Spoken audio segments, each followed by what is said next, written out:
From the ankle bracelet to the belts around his waist, from the shadows of the streets to the lights of Wembley, Anthony Joshua, he's been knocked down. But he's risen stronger every time. In his story, a fall isn't the end. It's the whistle for a new round.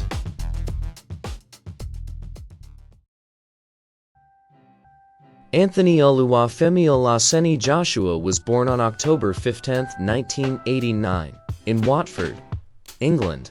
The boxer's paternal great-grandfather was Yoruba chieftain Nomlua Daniel Adebamba, one of the first Nigerians to engage in trade with Europeans in the early 20th century.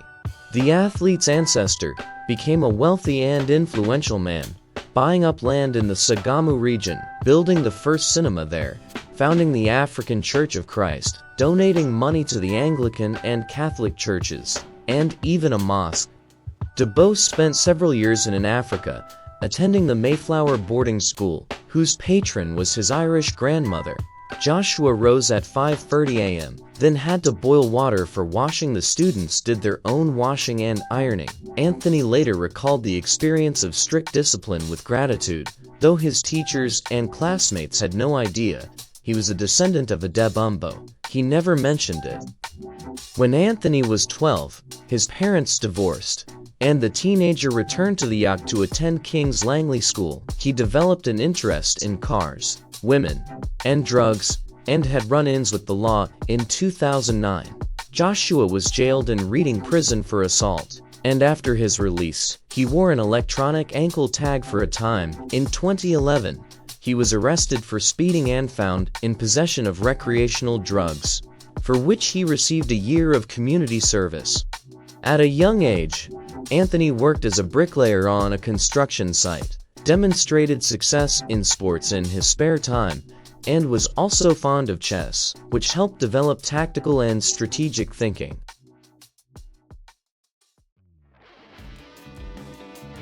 In 2008, Anthony expressed a desire to represent Nigeria and requested to be included on the national team for the Beijing Olympics. However, he arrived late for general training, and his coaches, not seeing his potential, denied him citizenship. However, African experts acknowledged that Joshua had lost nothing by starting his career in the UK. On the contrary, the young man was provided with the best specialists, doctors, agents, and other resources which he might not have received in Nigeria. But the athlete never forgot his roots. Visiting his father and his compatriots responded with gratitude. On April 29, 2017, the day of the heavyweight fight with Wladimir Klitschko, which he won by technical knockout, fans wearing t-shirts with Anthony's photo strolled the streets of Sagamu until the early hours.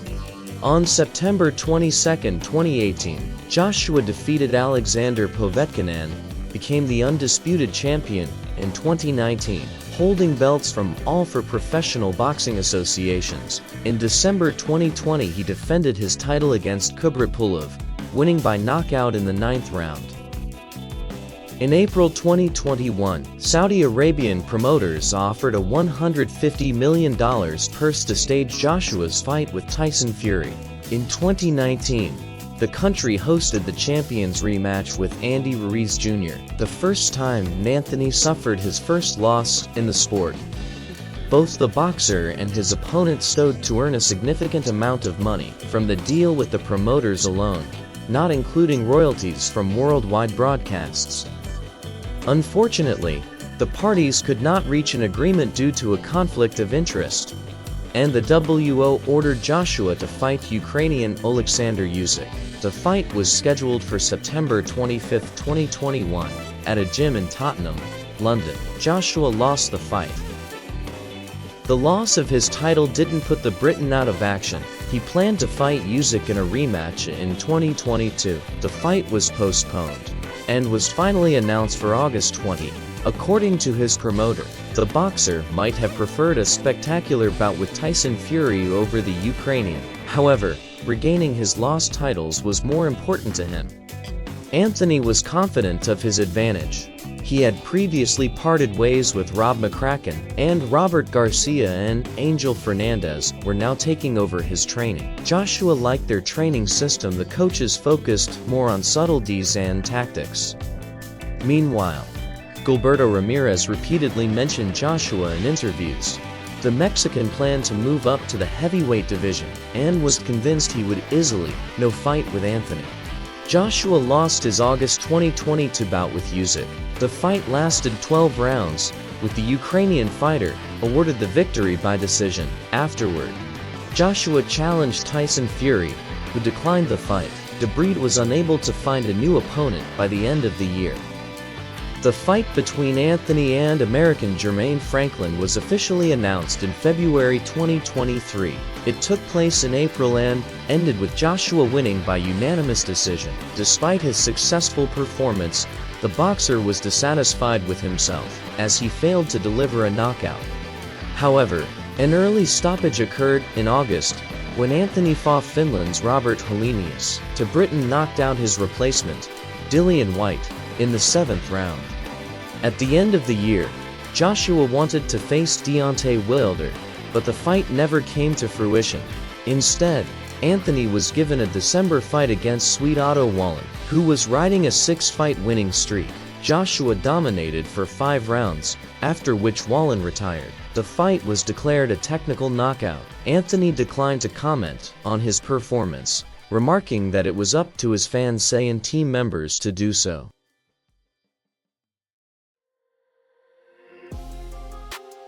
Anthony hasn't spoken much about his personal life, but it's known he's never been married.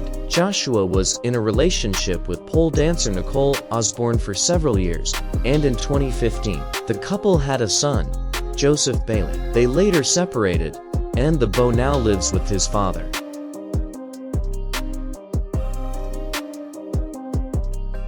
In March 2024, Joshua was scheduled to fight former UFC champion Francis Ngannou of Cameroon in a non-title bout. In Riyadh, Anthony called the challenge a great one and promised to beat his opponent. He did indeed manage to knock out the Cameroonian in the 2nd round. Anthony's next fight was in September in London against fellow countryman Daniel Dubois. It was a heavyweight bout for the IBF title. Joshua was knocked out in the 5th round. The athlete acknowledged his mistakes and immediately began preparing for the rematch. In the spring of 2025, Joshua revealed that his return to fighting was being delayed due to health issues. In May, the boxer underwent elbow surgery and began his recovery. Anthony's fight against blogger Jay Paul took place in Miami on December 19th. Joshua won a landslide victory by technical knockout in the 6th round. If you enjoyed the video about Anthony Joshua, please subscribe and like it. Thanks for watching. Until next time.